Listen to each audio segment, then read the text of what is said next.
Hi there, and welcome to this KAM webinar, focusing on drinking differently. In this webinar, I'm going to share some of the key trends that we are looking at for 2023 within the drinks category. My name is Katy Moses. I am founder and MD of KAM, and we are a specialist research consultancy looking mainly at hospitality and grocery retail. At the end of this, you will have all my contact details. And if you have any questions about the insight that I've shared, please do feel free to get in touch. So let's talk a little bit about where we are now.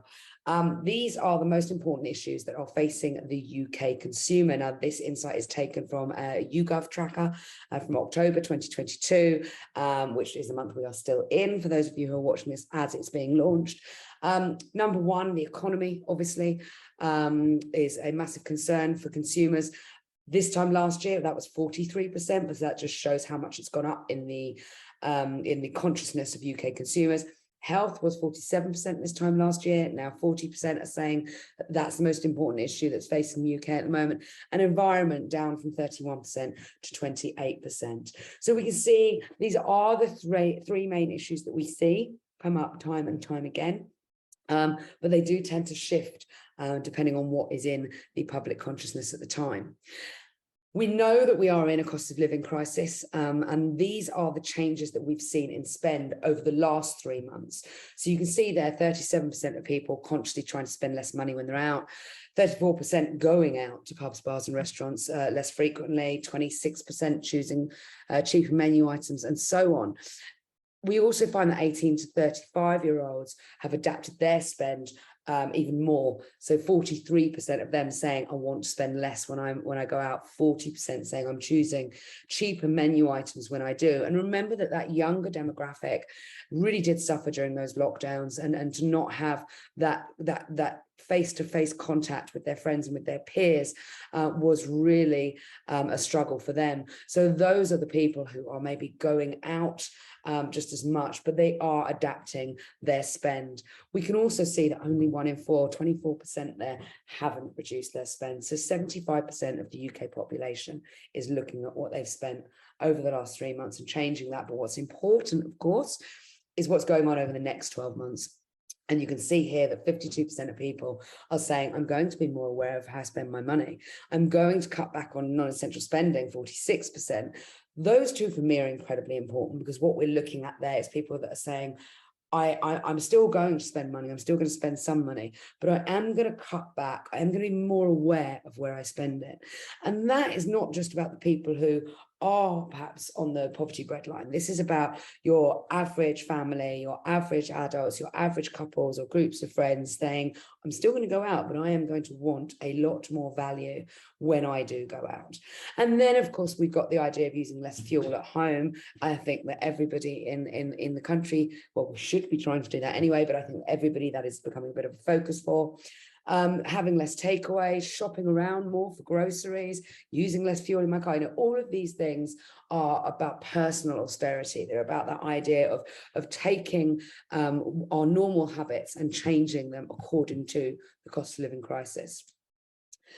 So I'm now going to share some of the trends that we are seeing within the drinks category and how those might affect you guys as operators, as retailers, as suppliers, manufacturers, and any business that has anything to do with drinks, and whether that's alcoholic or non-alcoholic, and whether that's in the on-trade or the off-trade.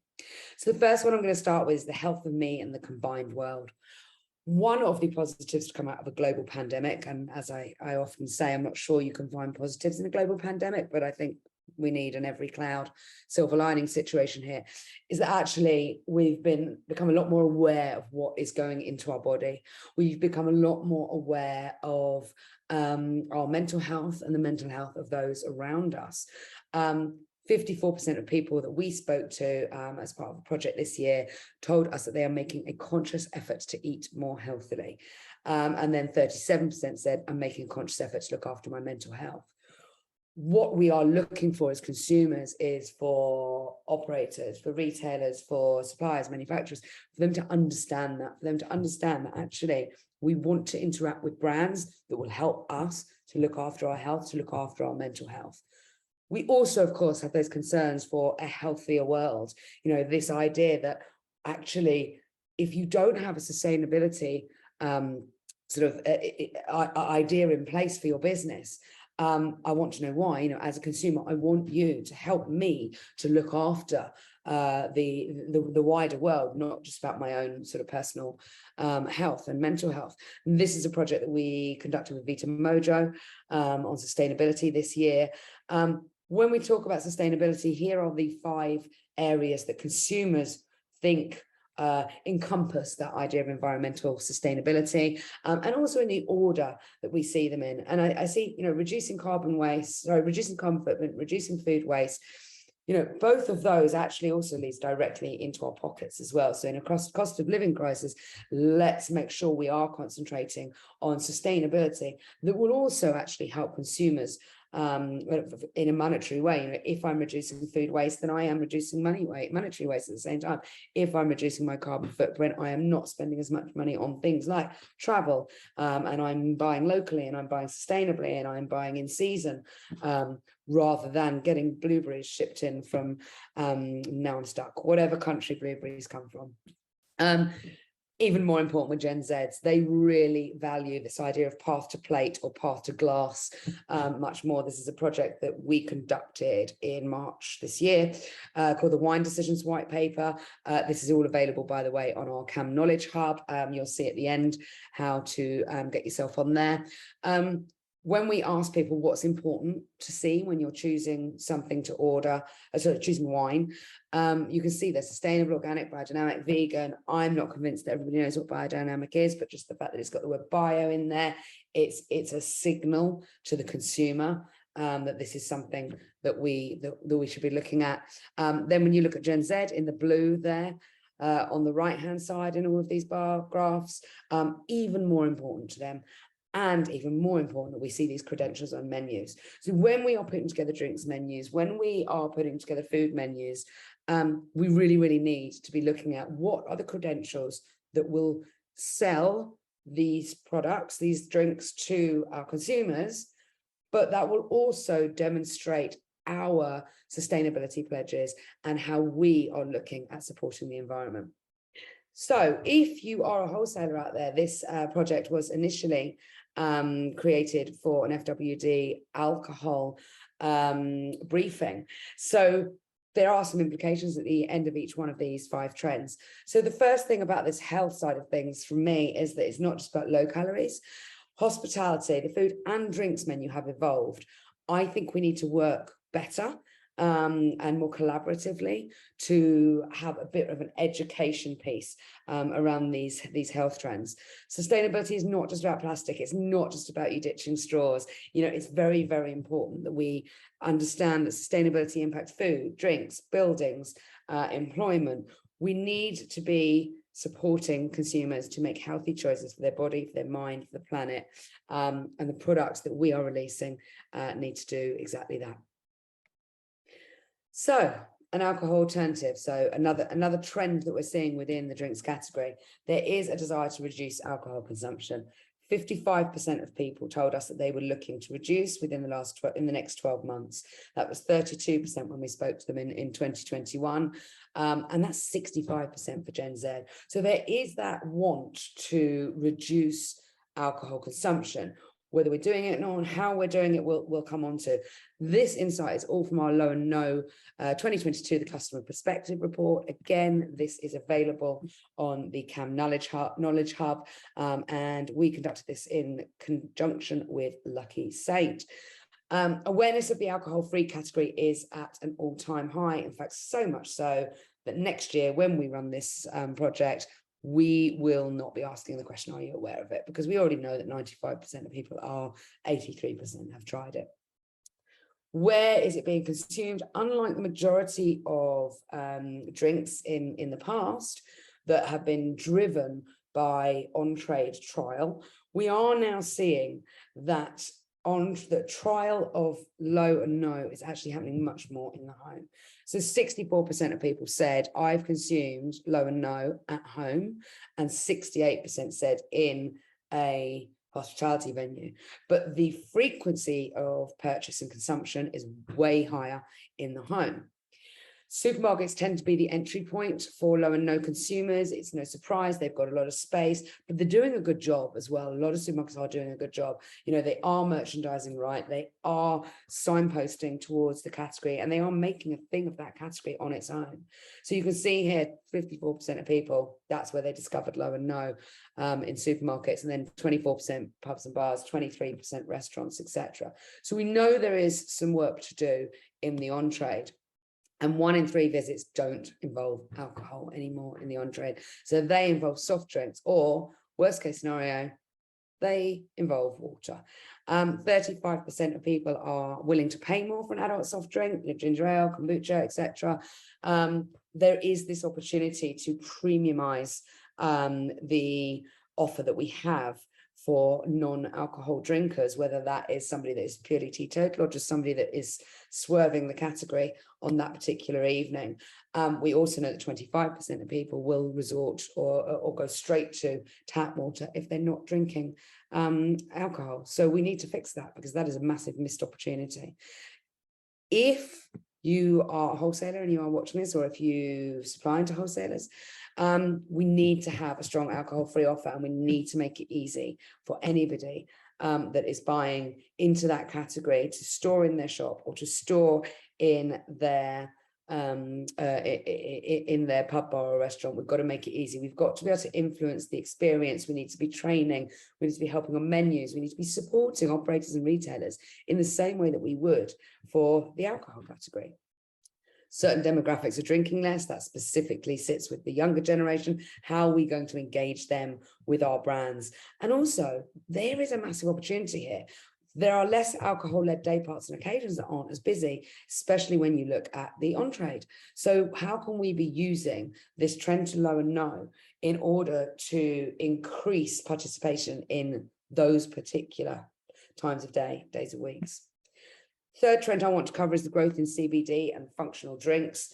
This is starting from a small base. We're aware of that, but so is low and no. It is becoming more important, and it is becoming more well-known, especially amongst Gen Z. So 26% of consumers have tried a CBD infused product, and that's doubled since 2020. So it's 13% 2 years ago.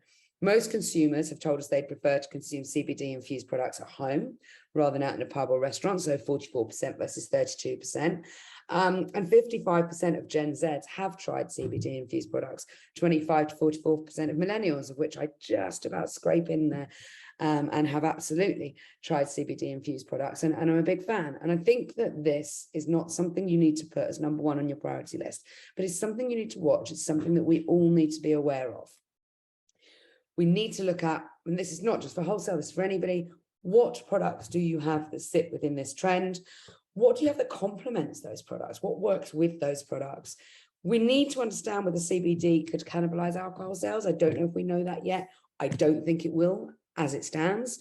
Do I think it might take some of the alcohol sales? I think it will do, and I think that it will grow quite quickly when people get the knowledge that they need to understand the category properly. We need to know what products are also already considered functional. You know, what have added vitamins and minerals? What have, it's not just about CBD, although that is the sort of the halo effect is coming a little bit from CBD infused, but actually any kind of functional drinks, we need to be aware of them, where they sit in the minds of our consumers. And then finally, home is where the heart is. Well, we all know that we have had some enforced time at home, but we're still spending more time there than we used to. So 53% of people that we spoke to are having more social occasions at home than they were 12 months ago. 62% said that wanting to be healthy is something that prevents them going out to pubs and bars more often. And that comes back to this idea of health and this low and no. It is all connected. And if we're not offering consumers healthy options, on our drinks menus and behind our bars, then we're going to start alienating people who do want to live that healthier lifestyle.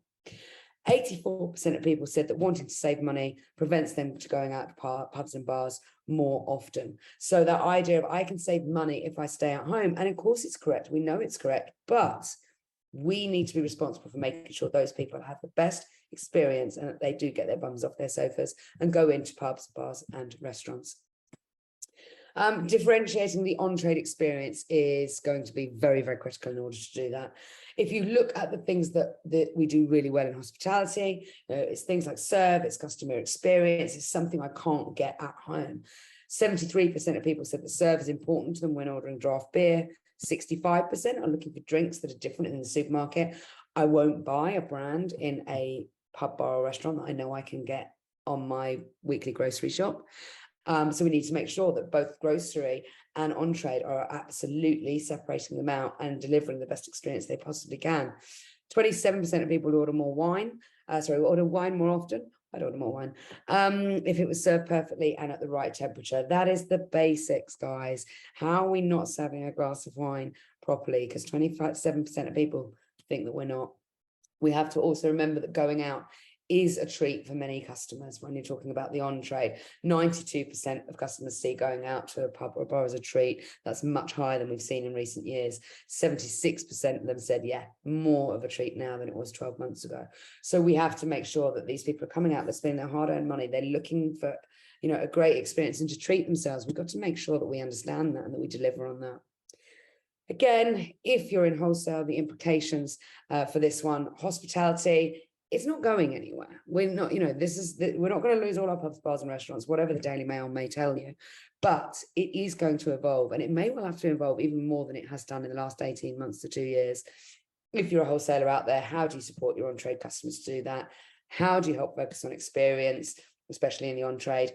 If you're off-trade, big night in, it's now bigger, it's more frequent. Does our range reflect this? Does our education of our team members to make recommendations reflect this?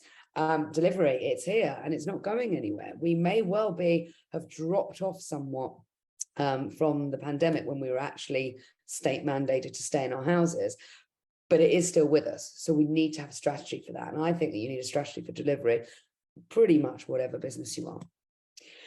This is our Access All Areas side of the Knowledge Hub. So the KAM Knowledge Hub is free for everybody. Just go on to kam-media.co.uk/knowledge hub. There is also an Access All Areas section, which is just £495 per company per 12 months. So it's an absolute bargain, if you ask me. And all of these particular projects, programs, reports, they are all on there, and they have all been mentioned on today's webinar. So thank you very much. Thank you for tuning in. Thank you for listening. I hope that you found some of that information useful. There are my contact details. If you have any questions, please just drop me an email, tweet me, even pick up the old-fashioned phone, and I'd be very happy to answer them. Thank you ever so much.